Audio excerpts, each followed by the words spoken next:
Rashes. You get rashes from a lot of different things.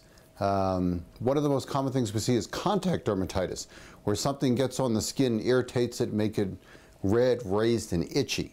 The most common contact dermatitis is actually poison ivy, but it has its time of year and you know what it looks like, so we don't really test for that, just treat it.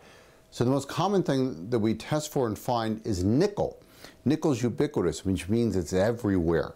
It's in keys and handles and jewelry and belt buckles and snaps and eyelets on your shoes and hiking boots. And so you want to know that that's what you're allergic to, because then you can avoid it. And we have kits that can actually detect all the metals that actually contain nickel, so you can adequately avoid it, because that's really the only answer for nickel allergy. Then there are other things like certain personal care products, actually latex, which is coming up with a bullet. Healthcare workers are not the only ones who get this. It's very rampant. It's been improving, or it's been increasing over the last few years.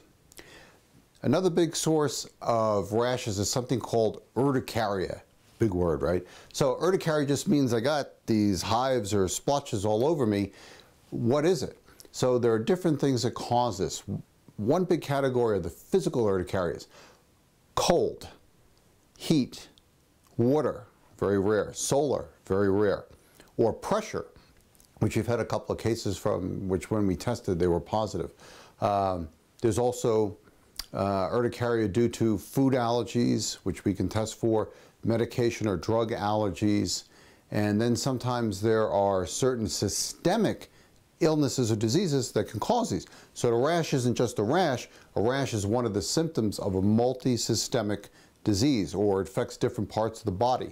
So different things like autoimmune diseases like lupus and Sjogren's and all these others can have bone and joint involvement, eye involvement, the heart, kidneys, liver, and skin is just one of the different organs affected. But it's cool to figure that out, because that's something that really needs to get taken care of and come to attention, because it can have grave effects.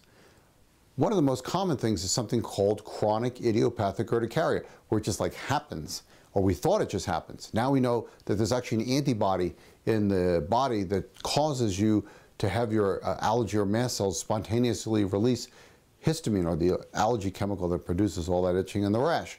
So if you figure out that that's what it is, then you treat it, and usually the time course is 6 months to 12 years, depends on your presentation. So those are the main causes of rashes, but things at least that we deal with as allergists.